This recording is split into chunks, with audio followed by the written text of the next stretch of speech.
দেশের ৫৫তম জাতীয় বাজেট উপস্থাপনের মাধ্যমে নতুন এক অধ্যায়ের সূচনা করতে যাচ্ছেন অর্থমন্ত্রী আমির খসরু মাহমুদ চৌধুরী।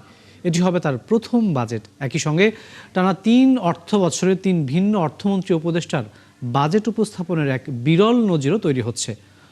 অর্থনীতির সংকট, মূল্যস্ফীতির চাপ আর বিনিয়োগের স্থবিরতায় এই সময়ে নতুন অর্থমন্ত্রীর প্রথম বাজেট ঘিরে বাড়ছে কৌতূহল। বিস্তারিত জানাচ্ছেন মেজবাহ হাসান। স্বাধীন বাংলাদেশের ৫৫তম বাজেট পেশ করতে যাচ্ছেন অর্থমন্ত্রী আমির খসরু মাহমুদ চৌধুরী। এর আগে ৩ বছর বাণিজ্য মন্ত্রণালয় সামলানোর পর যা হতে যাচ্ছে তার ভিন্ন এক অভিজ্ঞতা। তাই তো লম্বা সময় ধরে সীমাহীন প্রস্তুতি আর জনপ্রত্যাশা মেটানোর হিসাব নিকাশ তার মাথায়। সকলের মনে কি প্রশ্ন যাচ্ছে, এটা যত দেরি হবে দেশ তত বেশি ক্ষতিগ্রস্ত হবে। পেশায় ব্যবসায়ী এই অর্থমন্ত্রী জীবনে প্রথম বাজেট তৈরির জন্য সময় পেয়েছেন মাত্র কয়েক মাস, যা তার জন্য বড় চ্যালেঞ্জ।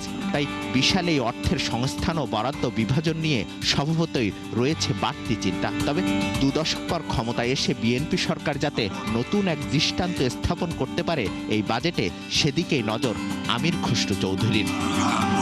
এবং আমি অনুরাগ বা বিরাগের বশবর্তী না। চট্টগ্রামে জন্ম নেওয়া আমির খসরু প্রথমে ব্যবসায়ী ও পরে জড়ান রাজনীতির সাথে। বাণিজ্য ও বিনিয়োগ বিষয়ে দীর্ঘদিন ধরে দলের নীতি নির্ধারণী পর্যায়ে সক্রিয় তিনি। বহুমাত্রিক এই অভিজ্ঞতায় এবার তিনি কাজে লাগাবেন দেশের সবচেয়ে গুরুত্বপূর্ণ অর্থনৈতিক দলিল প্রণয়নে।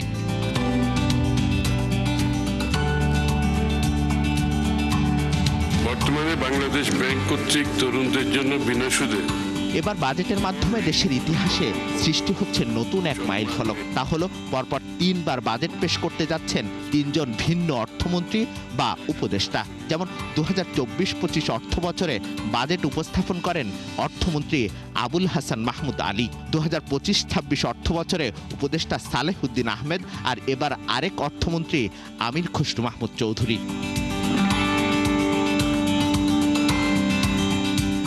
এর আগে বাংলাদেশের ইতিহাসে সবচেয়ে বেশি বাজেট পেশের রেকর্ড গড়েন সাবেক অর্থমন্ত্রী এম এ সাইফুর রহমান ও আবুল মাল আব্দুল মুহিত। দুজনেই ভিন্ন ভিন্ন সময়ে দিয়েছেন 12টি করে বাজেট।